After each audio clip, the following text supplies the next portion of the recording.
Yes, all the time. In this case, there was a college kid at an Ohio university throwing water balloons one night. He was throwing them at random people walking by, at cars, at people on bicycles. He was in an apartment building several floors high, throwing balloons from the balcony during a party.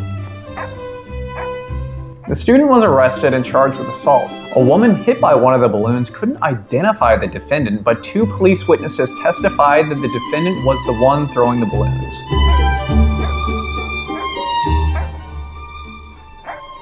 The court found that any rational trier of fact could have found the essential elements of the crime of assault proven beyond a reasonable doubt. Both witnesses testified that they personally observed the defendant throwing the balloons. When an appellate court reviews a conviction to determine whether the evidence is sufficient, they do not weigh the evidence or reconsider the credibility of the witnesses.